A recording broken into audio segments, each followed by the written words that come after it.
नमस्कार, बहुत स्वागत है आप सभी का। मैं आपके साथ आशुतोष चतुर्वेदी। शाम के 4 बजने जा रहे हैं। वक्त है 4 के अलामों का, जिसमें हम दिखाते हैं दिन भर की हर बड़ी खबर और करते हैं विश्लेषण। आइए शुरुआत करते हैं, देखते हैं आज की हमारी 4 बड़ी खबर कौन सी है, जो सबसे पहले आपके सामने रखने जा रहे हैं। नजर डालिए। पहले, जेपीएससी घोटाले का महाविस्फोट। जेपीएससी परीक्षा में अनियमितताओं की गुत्थी सुलझाने में जुटी सीआईडी की जांच जैसे जैसे आगे बढ़ रही है, खुलासे पर खुलासे हो रहे हैं। अब अभय सिंह नाम के शख्स में पूछताछ हुई, सनसनीखेज उसने खुलासा किया। दूसरी खबर आज की 19वां दिन है, आर पार का बूढ़े। कैसे? रांची में छात्रों के प्रदर्शन का आज 19वां दिन है और वो अभी भी अपनी मांगों पर अड़े हुए डटे हुए हैं, जबकि हेमंत सरकार का कहना है कि उन्होंने छात्रों के 98% मांगे मान ली हैं। और तीसरी खबर, एनकाउंटर स्पेशलिस्ट को कमाल। राम मंदिर ट्रस्ट के सीईओ पद के लिए इंटरव्यू का दूसरा दिन है और 2 एनकाउंटर स्पेशलिस्ट भी इस रेस में हैं। कौन है बताएंगे आपको। चौथी खबर आज की, हवाई यात्रीगण कृपया ध्यान दें। 4 अगस्त में एयर इंडिया के प्लेन में हुआ हादसे के बाद पायलट की दूसरी रिपोर्ट भी सामने आई। एक और हादसे ने हवाई यात्रियों को हिलाकर रख दिया है। पूरी खबर आपके सामने विस्तार से रखेंगे। इसके अलावा जो भी आज की बड़ी खबर होगी, चाहे भारत से या दुनिया के किसी भी हिस्से से, आपको बताएंगे। लेकिन शुरुआत 4 तस्वीरों के जरिए करते हैं, हमेशा की तरह जैसा करते हैं। आज देखते हैं कि ये जो 4 तस्वीरें क्यों सुर्खियों में, पता करते हैं। ये जो पहली आप तस्वीर देख रहे हैं इंडोनेशिया से। इंडोनेशिया के बाली में एक जहाज में आग लग गई। 106 लोगों को सुरक्षित बचाया गया है। 25 यात्रियों की तलाश अभी भी चल रही है।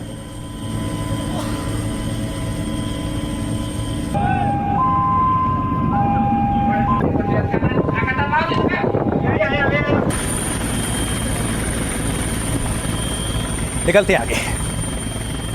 दूसरी तस्वीर, लीबिया के जाविया में ड्रोन हमले के बाद तेल रिफाइनरी में भी आग लगी भयानक और 4.5 मिलियन लीटर ईंधन क्षमता वाला टैंक ढह गया। ये देखिए।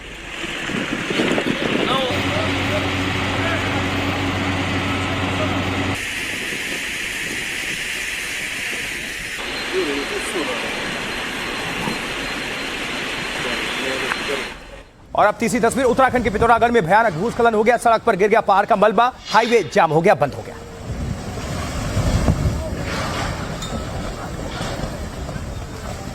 पहाड़ों पर इस वक्त दोहरी चुनौती रहती है। देखिए जरा, बारिश, बाढ़, सैलाब, लैंडस्लाइड और इसकी वजह से सड़क जाम, ब्लॉक, यात्री वहीं पर। आगे बढ़ते हैं। चौथी तस्वीर, ब्रिटेन के ड्राइवर एंडी ग्रीन ने हाइड्रोजन कार से वर्ल्ड रिकॉर्ड बना लिया है। 653.098 किलोमीटर प्रति घंटे की रफ्तार हासिल की है। अब जाओ घर। हाइड्रोजन कार से ये वर्ल्ड रिकॉर्ड 653 से ज्यादा की ये स्पीड है। 653.098 एग्जैक्टली जो ये रफ्तार है प्रति किलोमीटर घंटा, और उसके हिसाब से इन्होंने हासिल की ये एक वर्ल्ड रिकॉर्ड। चलिए बढ़ते हैं। और अब 4 के अलावा में आज की पहली बड़ी खबर देखिए। झारखंड लोक सेवा आयोग की परीक्षाओं में कथित अनियमितताओं की जांच के बीच सीआईडी की पूछताछ में एक और बड़ा कबूलनामा सामने आया है, जहां जांच से जुड़े सूत्र बता रहे हैं कि टीडीपीएल के पूर्व मार्केटिंग मैनेजर अभय तिवारी का दावा है 14वीं जेपीएससी परीक्षा में 100 से अधिक अभ्यर्थियों को पैसे लेकर पास कराया गया, जबकि जेपीएससी बैकलॉग परीक्षा में भी 50 से अधिक अभ्यर्थियों को पैसे लेकर पास करवाया गया। सीआईडी की पूछताछ में अभय तिवारी ने आईएएस अधिकारी मनीष रंजन का भी नाम लिया है। तो कैसे ये नेटवर्क, कैसे ये नेक्सस का खुलासा हो रहा है, ये देखिए जरा।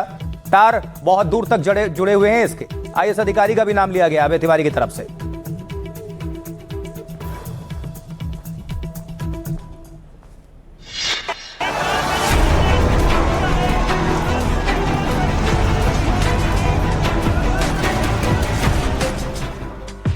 जेपीएससी परीक्षा घोटाले की जांच में अब कथित मनी ट्रेल की परतें खुलने लगी हैं। सीआईडी सूत्रों के मुताबिक गिरफ्तार आरोपी और टीडीपीएल के पूर्व मैनेजर अभय कुमार तिवारी ने पूछताछ में कई सनसनीखेज खुलासे किए हैं। दावे के मुताबिक जेपीएससी का काम दिलाने के एवज में तत्कालीन अध्यक्ष एल ख्यांगते को करीब 2 करोड़ रुपए दिए गए। पूछताछ में ये भी सामने आया है कि पीटी पास कराने के लिए करीब 5 लाख, मेंस पास कराने के लिए 10 लाख और फाइनल चयन के लिए 40 से 60 लाख रुपए तक वसूले जाते थे।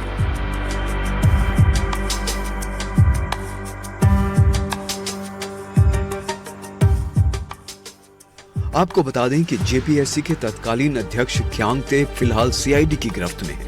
अब इस जांच के केंद्र में अभय तिवारी है और लगातार बड़े खुलासे हो रहे हैं। देखिए, झारखंड पेपर लीक मामले में अभय तिवारी जांच एजेंसी के रडार पर है, जिसके परिवार के कई लोगों के सरकारी नौकरी में होने का दावा किया जा रहा है और कहा जा रहा है कि सभी एक ही पद पर तैनात हैं।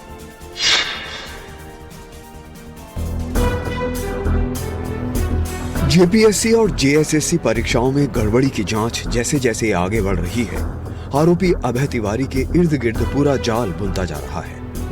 अब छात्रों की ओर से जारी एक पोस्टर से गंभीर सवाल खड़े हो गए हैं। दावे के मुताबिक एक ही परीक्षा में अभय तिवारी और उसके परिवार के कई सदस्यों ने बीएसओ के पद पर सफलता हासिल की है।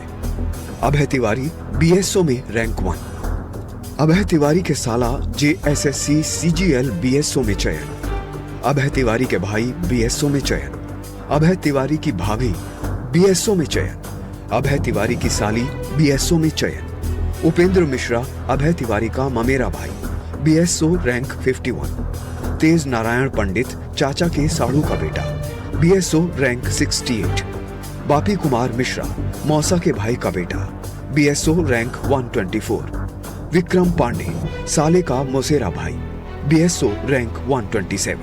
रिपोर्ट्स के मुताबिक अभय तिवारी ने एक होटल भी लीज पर लिया था। सीआईडी की कार्रवाई में उसके ठिकानों से कुछ दस्तावेज और अन्य सामग्री भी मिलने की बात सामने आई। सीधा आपको लिए चलते, किरण रिजिजू इस वक्त क्या बोल रहे हैं, सुनते हैं।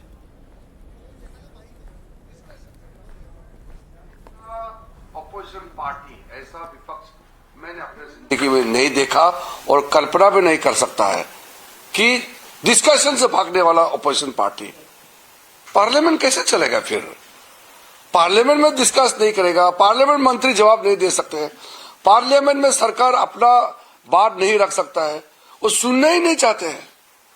मतलब तकिया पकड़ के नाराबाजी करना एक नॉर्मल कर दिया है। अब तो कांग्रेस पार्टी के एमपी सोचते हैं कि उसका काम ही से नारा लगाना, तकिया पकड़ना, गाली देना, यही काम रह गया, इसको नॉर्मल बना दिया है। पार्लियामेंट के अंदर में डिबेट डिस्कशन तो भूल गए हैं ये लोग। मैं कल्पना नहीं कर सकता हूं कि कांग्रेस पार्टी एक जमाने में बड़े पार्टी थे, लगभग 50 दशक से ज्यादा उन्होंने शासन किया इस देश को, और कांग्रेस पार्टी का ये हाल हो जाएगा, कल्पना भी नहीं कर सकते हैं। क्या हो गया कांग्रेस पार्टी को? डिस्कशन से भागने वाला पार्टी। कौन विश्वास करेगा कि कांग्रेस इतना नीचे डूब जाएगा? ये हालत होगा कांग्रेस पार्टी, सोच भी नहीं सकते हैं। इसलिए कल आखिरी दिन है, हमने तो आज भी अपील किया है। मैं बहुत भारी मन, दुखी मन से कह रहा हूं, I am really frustrated that opposition party is running away from the debates in the parliament. Unthinkable, incomprehensible that in parliamentary democracy, opposition party is running away from the debate and government is insisting on full-fledged discussion and also the reply. So what will be the future of delimitation and reservation bill then? वो तो मैं बात बताऊंगा वो विषय को। English में मैंने बोला ना, इंग्लिश एक minute. Sir, you are saying only one day is there. हाँ, वो नहीं। See, today as not only as a parliamentary affairs minister, I am also a member of parliament.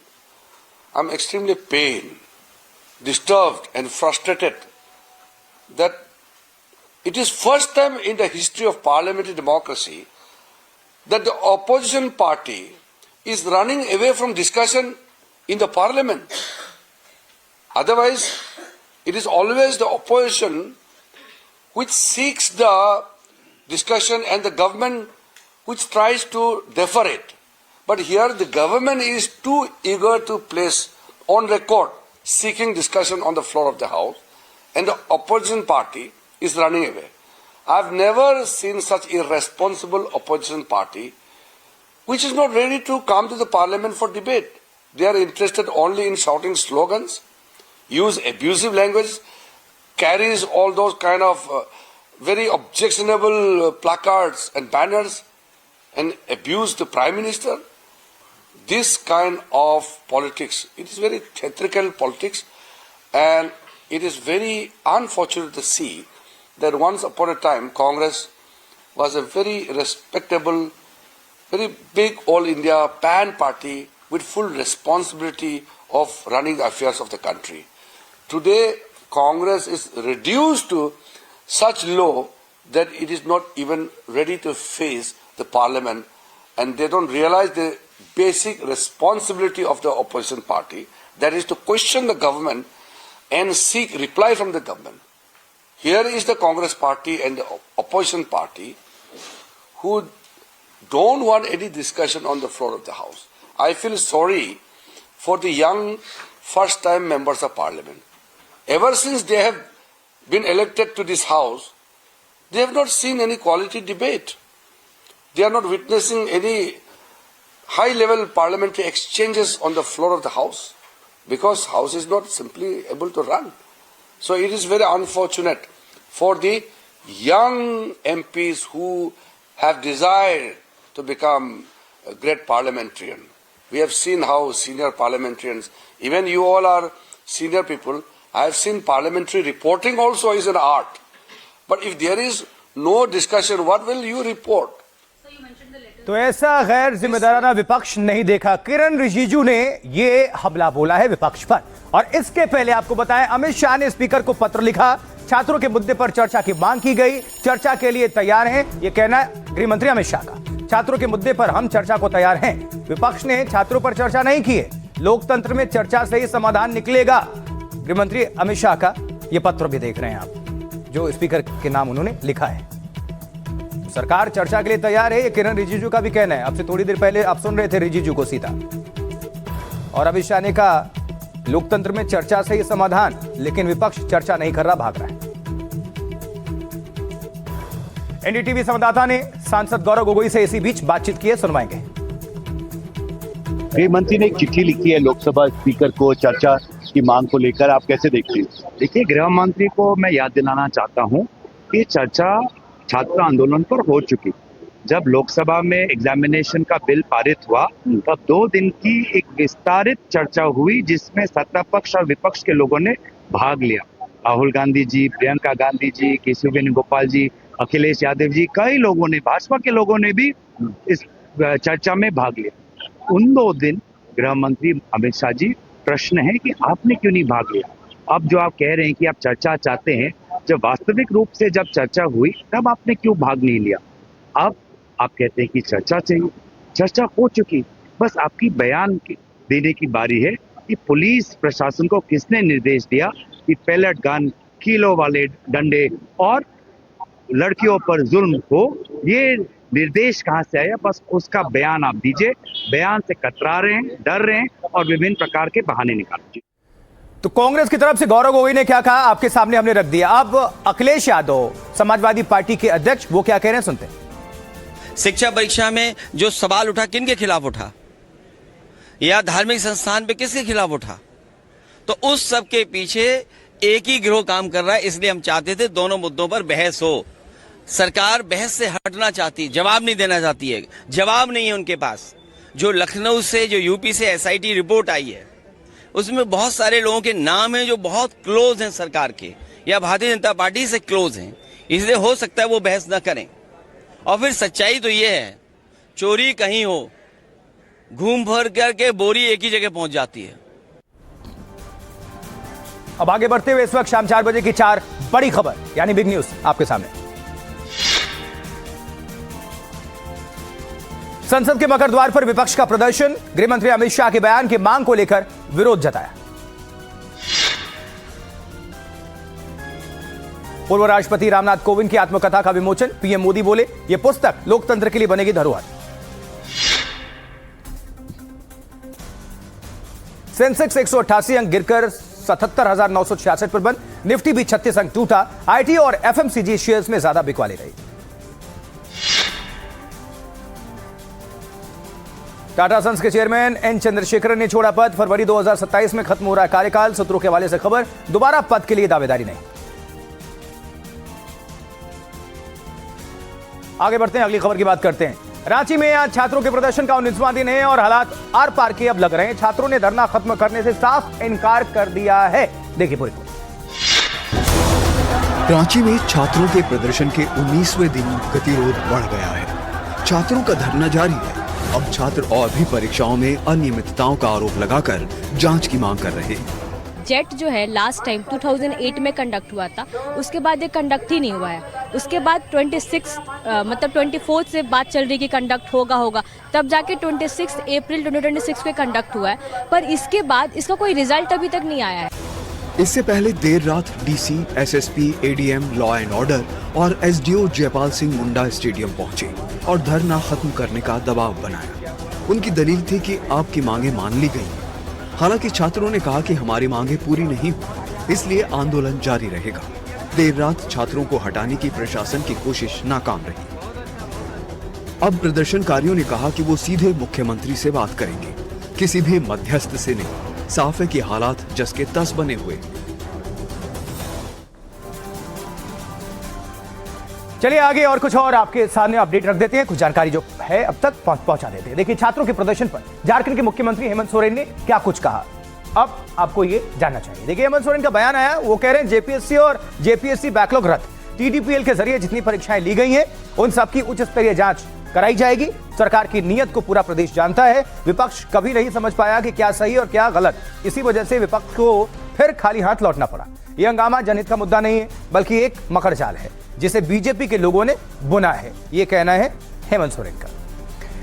और इस बीच आपको बता दें, जो जानकारी मिल रही है, छात्रों ने तो साफ कह ही दिया है कि वो उनका धरना प्रदर्शन खत्म नहीं जा रहा है। आर पार की अब वो जंग लड़ने के मूड में है।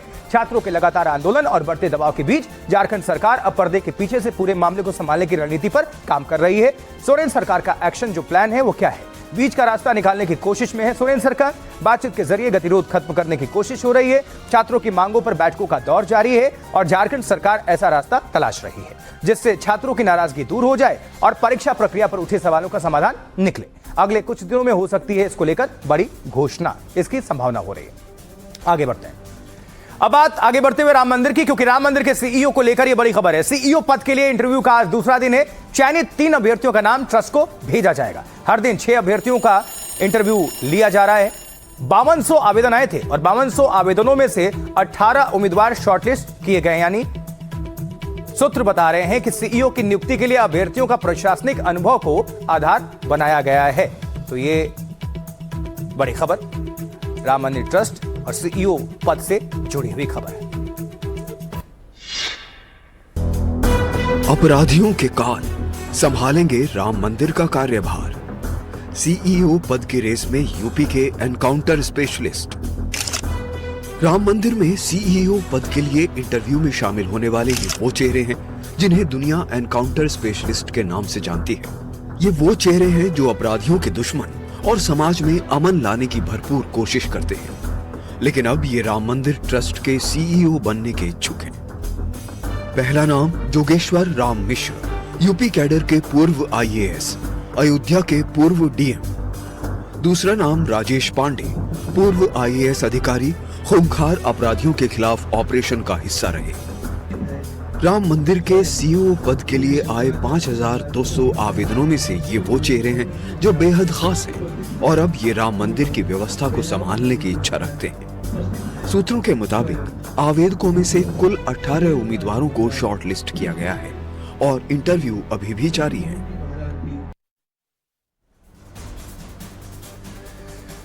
और वहीं आगे बढ़ते हुए अब इससे जुड़ी हुई विस्तार से खबर आपके बीच रख देते हैं। देखिए, राम मंदिर के सीईओ पद के हो रहे इंटरव्यू के बारे में क्या अभी पूरी इंफॉर्मेशन है। ट्रस्ट के सीईओ की नियुक्ति के लिए इंटरव्यू चल रहा है। 5200 से ज्यादा आवेदनों में से 18 शॉर्टलिस्ट बता चुके हैं आपको, फिर बता रहे हैं। 13 अगस्त तक उम्मीदवारों के इंटरव्यू होंगे। हर दिन 6 उम्मीदवारों का इंटरव्यू लिया जा रहा है। ट्रस्ट की 3 सदस्यीय कमेटी कर रही है इंटरव्यू। चर्चा में 2 हाई प्रोफाइल नाम सामने आए जिनकी अभी हमने चर्चा की और पूरे प्रोफाइल के बारे में डिटेल्स रखी। अयोध्या के पूर्व डीएम योगेश्वर मिश्रा का नाम चर्चा में है। एनकाउंटर स्पेशलिस्ट राजेश पांडे का नाम भी सुर्खियों में है। इंटरव्यू के बाद 3 नाम ट्रस्ट को भेजे जाएंगे। इसके बाद सीईओ के चयन पर अंतिम फैसला होगा। यानी कि देश के जल्द ही अयोध्या में राम मंदिर ट्रस्ट का सीईओ मिल जाएगा। अब आपको यह भी बता देते हैं सीईओ के दावेदारों से क्या कुछ सवाल पूछे जा रहे हैं। तो देखिए, प्रशासनिक अनुभव कितना है, नेतृत्व क्षमता कैसी है, सनातन से कितना जुड़ाव है, क्या आप जनेऊ पहनते हैं, क्या आप शराब का सेवन करते हैं, क्या आप शाकाहारी हैं, ये सब एक लिस्ट है। और क्या क्या है इस लिस्ट में आप देखिए जरा। क्या आप कट्टर हिंदू हैं, हिंदू धर्म के कपड़े पहनने में आप सहज हैं। हर उम्मीदवार से 15 से 20 मिनट तक बातचीत हो रही है। प्रशासनिक अनुभव को लेकर सवाल हो रहा है। भगवान राम के प्रति आस्था पर भी सवाल हो रहा है। आखिर में 3 नाम ट्रस्ट को भेजे जाएंगे शॉर्टलिस्ट करके, और सीईओ के चयन पर फिर अंतिम फैसला लिया जाएगा। इस बीच एक और बड़ी खबर है। संसद में पेश हुई जस्टिस यशवंत वर्मा मामले की रिपोर्ट 2 वॉल्यूम में दोनों सदनों में रिपोर्ट पेश हुआ। मार्च 2025 में आवाज पर लगी थी आग। स्टोर रूम से मिली थी अधजली नकदी। 200 से अधिक सांसदों ने दिया था महाभियोग प्रस्ताव, जहां ओम बिरला ने बनाई थी 3 सदस्यीय समिति।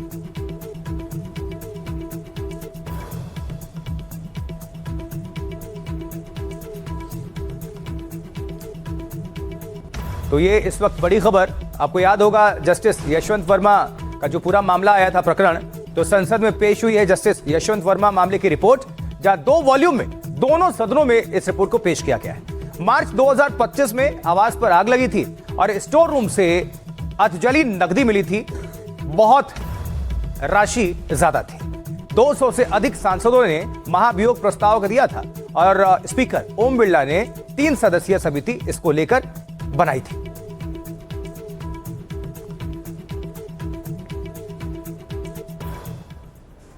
और अब अपराध जगत से जुड़ी 4 बड़ी खबरों को आप सभी तक पहुंचा देते हैं। नजर डालिए।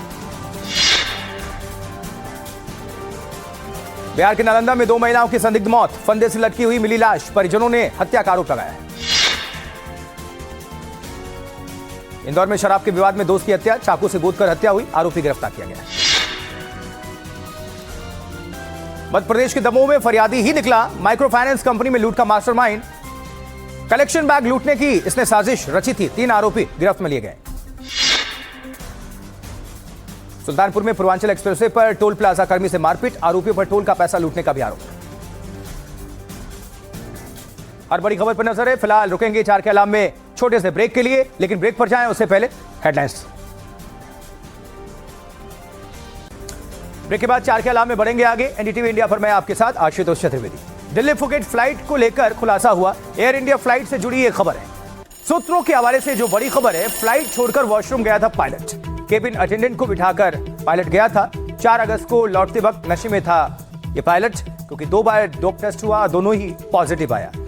और इससे सैकड़ों लोगों की जिंदगी के साथ किस तरह से खिलवाड़ करने का एक मामला सामने आ रहा है, जो कि बहुत गंभीर। और सरकार ने भी कहा है कि हमने इस मामले को बहुत गंभीरता से लिया है और एक्शन लिया जाएगा।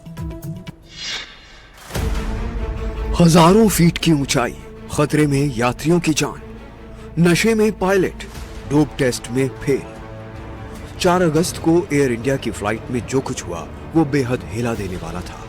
जो तस्वीरें सामने आई किसी भी यात्री के लिए बेहद खौफनाक है।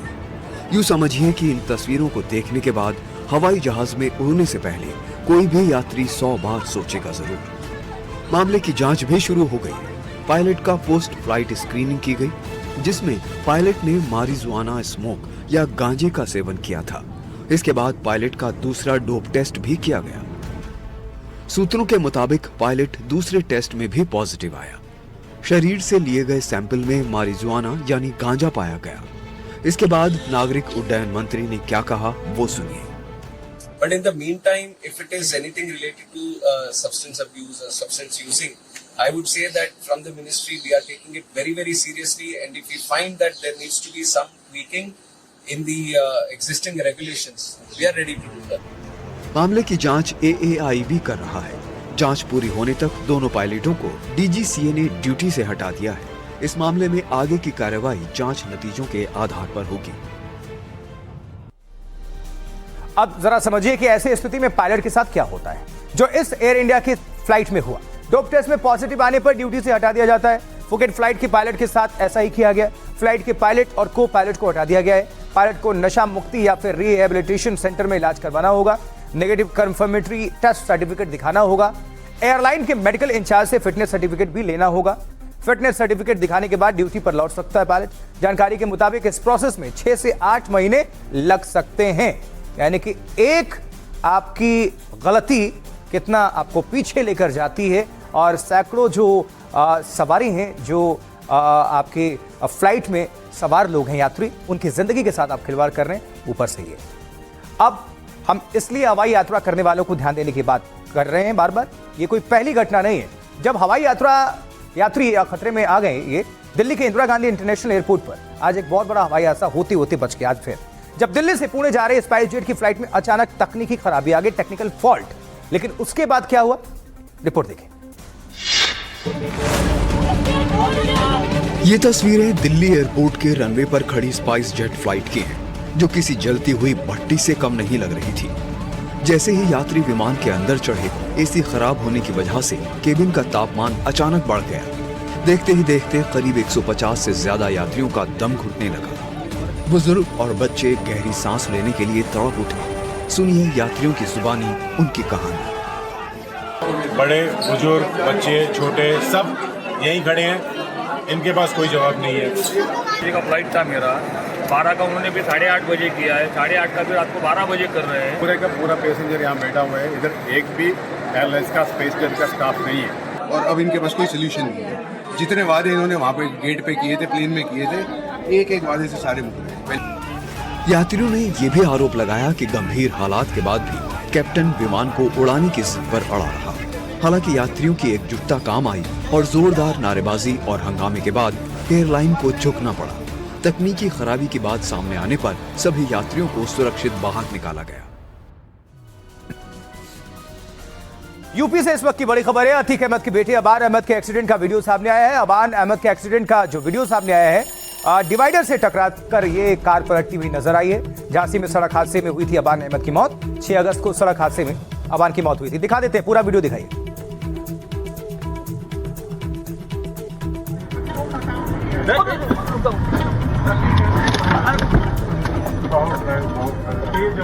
छोटा ना समझती का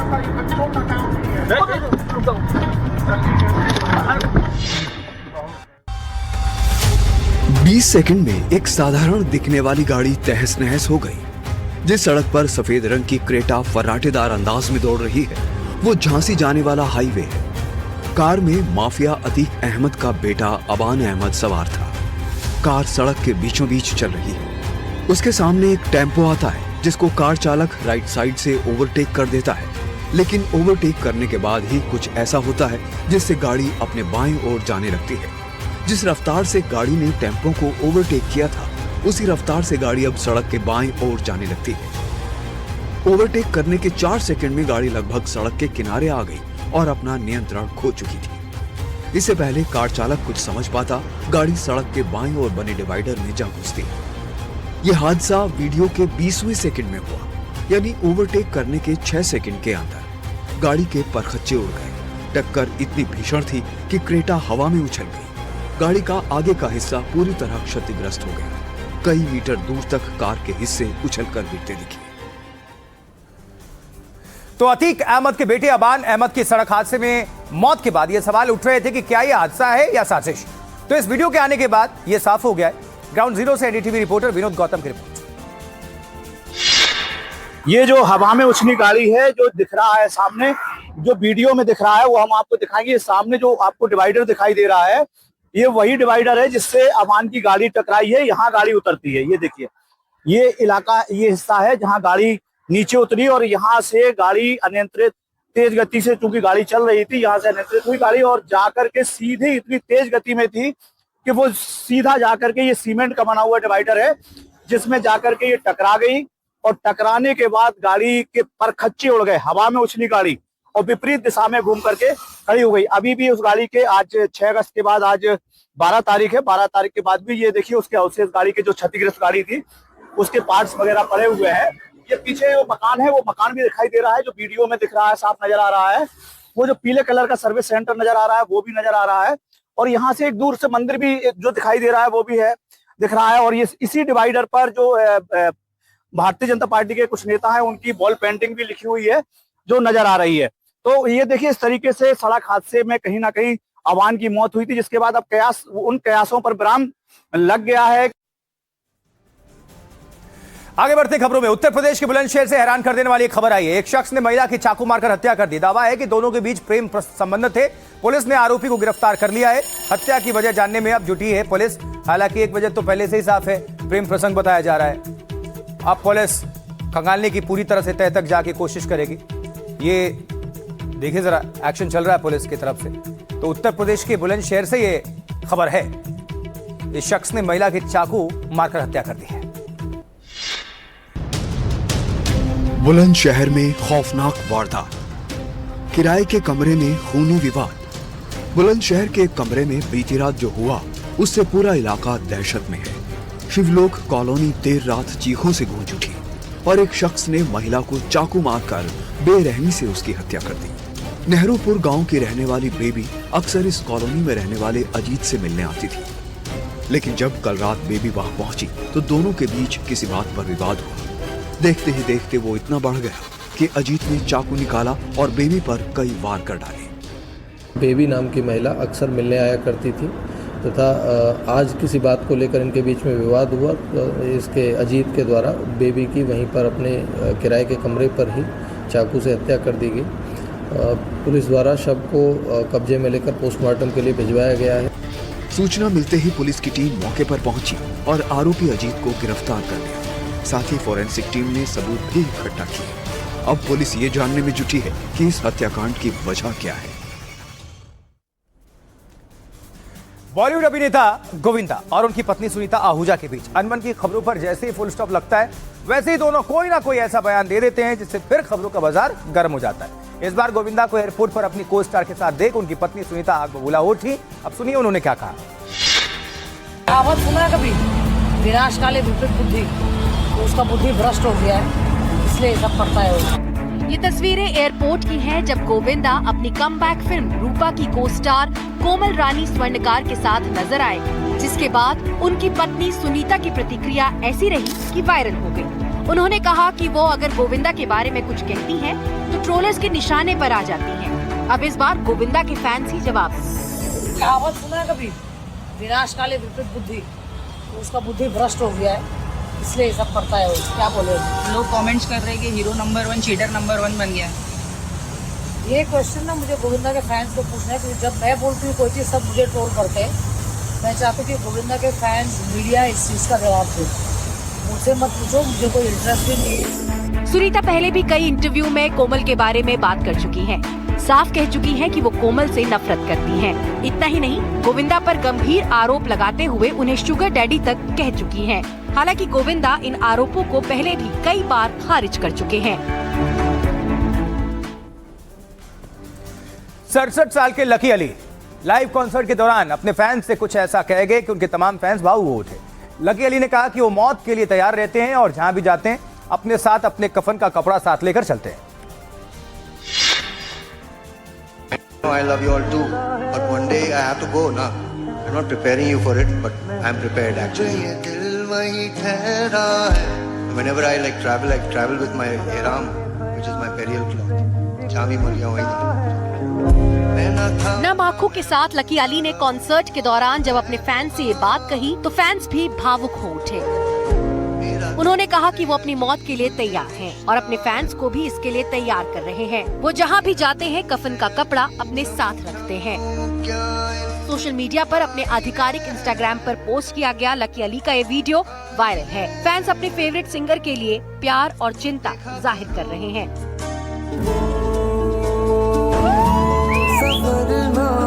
90 के दशक में अपनी रूहानी आवाज से इंडी पॉप म्यूजिक को कई हिट गाने देने वाले लकी अली जाने माने अभिनेता महमूद के बेटे हैं।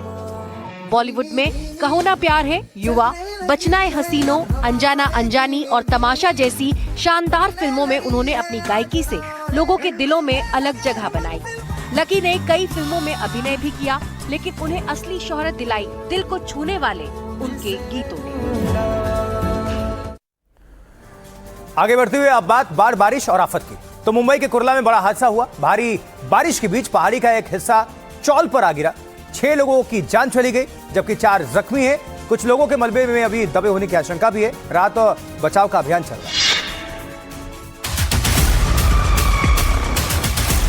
रात को 3-3:15 बजे के करीब ये लैंडस्लाइड होने की वजह से 2-3 घरों पे ये मलबा उसका गिरा। करीब सब 6 लोग हैं मेरे गली में, बाकी इस तरफ जो पहाड़ गिरा है मुझे नहीं पता कितने लोग थे घायल हुए, कितने लोग क्या हुए। हादसा रात के अंधेरे में हुआ। उसके बाद का मंजर बेहद डरावना था। लोग घबराकर घरों से निकले, चीख पुकार मची थी। मरने वालों में 2 छोटे बच्चे भी शामिल हैं।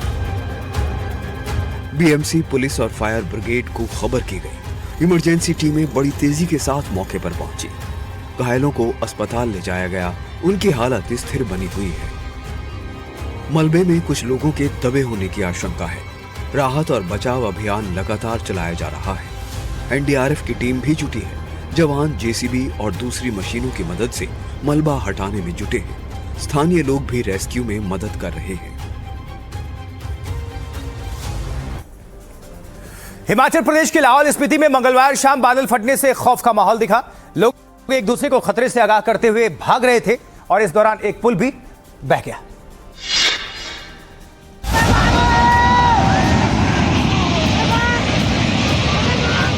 खतरा शोर मचाकर आगे बढ़ रहा था।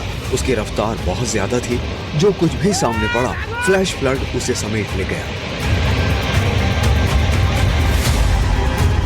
बादल फटने की घटना तिन्नू कोठी और कोलांग इलाके में घटी, जिसके बाद मुंची और चपार नाले में जबरदस्त उफान देखा गया।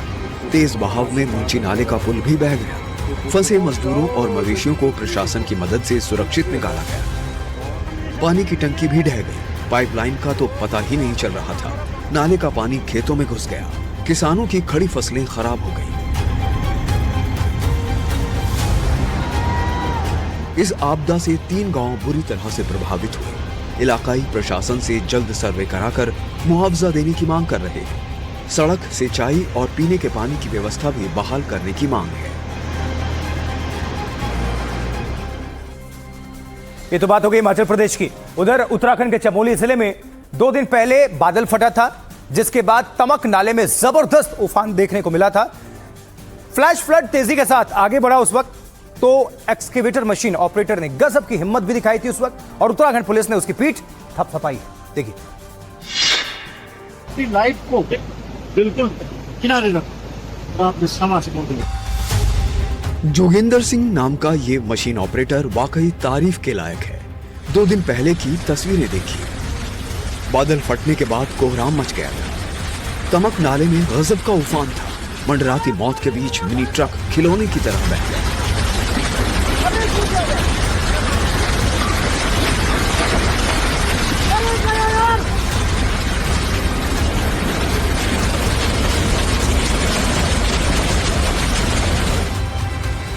ऐसा लगा कि एक्सकवेटर मशीन पर सवार जोगिंदर सिंह भी सैलाब का शिकार हो जाएंगे, लेकिन सिर पर मंडराती मौत के बावजूद उसने हिम्मत और हौसले को बचाकर रखा।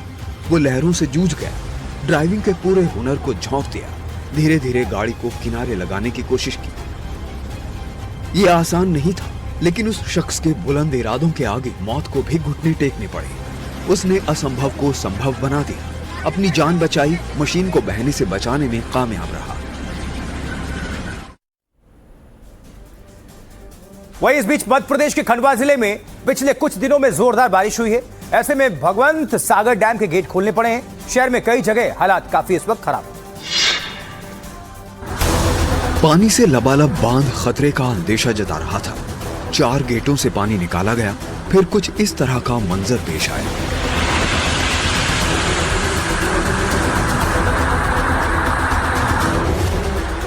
भारी बारिश के बाद सुक्ता नदी में जबरदस्त उफान था, जिसकी वजह से बांध का लेवल भी बढ़ता चला गया। करीब 12,000 क्यूसेक पानी डिस्चार्ज किया गया।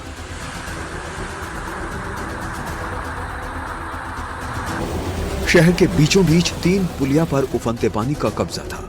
पुलिस और प्रशासन ने बैरिकेडिंग लगाकर लोगों को उस पार जाने से रोकने की कोशिश की, लेकिन मोटरसाइकिल सवार दंपत्ति ने खतरे को नजरअंदाज किया। नतीजतन वो गाड़ी समेत बह गए। पुलिस कर्मियों ने फर्ज निभाया, खतरों के बीच दोनों को बचा कर लाए। नदी के पानी ने शहर में कई सड़कों को ढक लिया है। अगर बादलों का बरसना थमा नहीं तो परेशानी और बढ़ना तय है।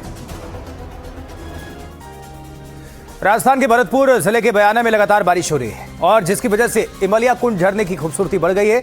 बड़ी तादाद में लोग यहां कुदरती नजारे को देखने पहुंच रहे हैं, लेकिन ऐसे झरनों से बेहद सावधान रहने की भी आवश्यकता है, क्योंकि सावधानी हटी दुर्घटना घटी। भरतपुर के बयाना क्षेत्र में मानसून मेहरबान है। लगातार बारिश के बाद मशहूर इमलिया कुंड पानी से लबालब है। पहाड़ों के बीच करीब 80 फीट ऊंचाई से गिरता झरना लोगों को खूब लुभा रहा है।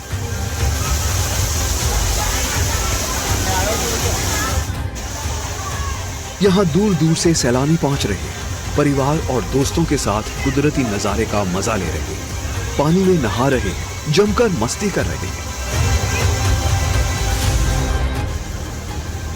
हिमालय कुंड किसी हिल स्टेशन जैसा नजर आ रहा है। लोगों की भीड़ लगातार बढ़ती जा रही है।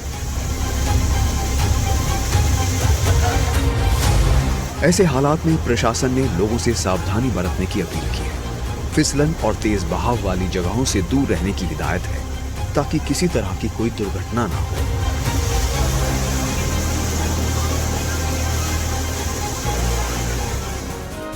उत्तर प्रदेश के बदायूं जिले में एक डॉक्टर के साथ मारपीट का एक वीडियो वायरल हो रहा है। तो दरअसल डॉक्टर की कार की टक्कर से एक गाय की मौत हो गई, जिसके बाद गुस्साए लोगों ने पुलिस की मौजूदगी में उन्हें जमकर पीट दिया।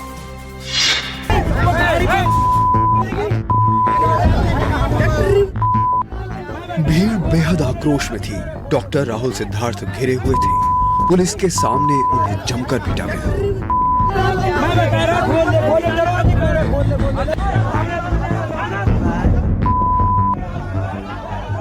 और इससे पहले का मंजर देखिए। भड़के लोगों ने जो हरकत की थी उसमें इस डॉक्टर की जान जा सकती थी। वो शख्स कार के अंदर था। तोड़फोड़ के बाद गाड़ी पलट दी गई। गाड़ी पलटने के बाद उसे सीधा भी किया गया। सब कुछ खाकी के सामने।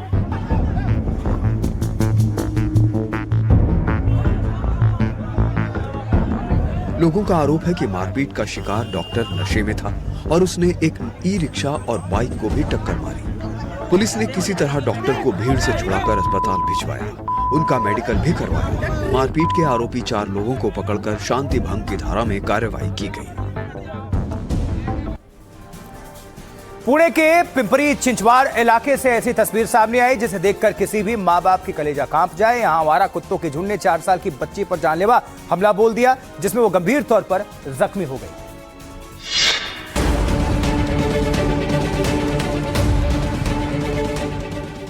गली में खेलती मासूम और अचानक आवारा कुत्तों का जानलेवा अटैक। डराने वाली ये तस्वीर पिंपरी चिंचवाड़ की। तस्वीरें देखिए। गली में अकेली जा रही 4 साल की मासूम को पहले 2 कुत्तों ने निशाना बनाया, कपड़ों से खींचा, जमीन पर गिराया और फिर शुरू हुआ खौफ का वो मंजर जिसे देखकर रूह कांप जाए। देखते ही देखते कई और कुत्ते वहां पहुंच गए। 7 कुत्तों ने मिलकर मासूम के चेहरे, हाथ, पैर और शरीर के कई हिस्सों पर हमला किया। बच्ची ना बच सकी, ना भाग सकी और दर्द से चीखती रही। मासूम की चीखें सुनकर स्थानीय लोगों ने किसी तरह कुत्तों को भगाया और बच्ची को उनके चंगुल से छुड़ाया, लेकिन तब तक बच्ची गंभीर रूप से घायल हो चुकी। उसे तुरंत अस्पताल पहुंचाया गया, जहां इसका इलाज जारी है। इस खबर के साथ ही 4 के अलाम में आज के लिए इतना ही। मुझे आशुतोष चतुर्वेदी को दीजिए आप इजाजत।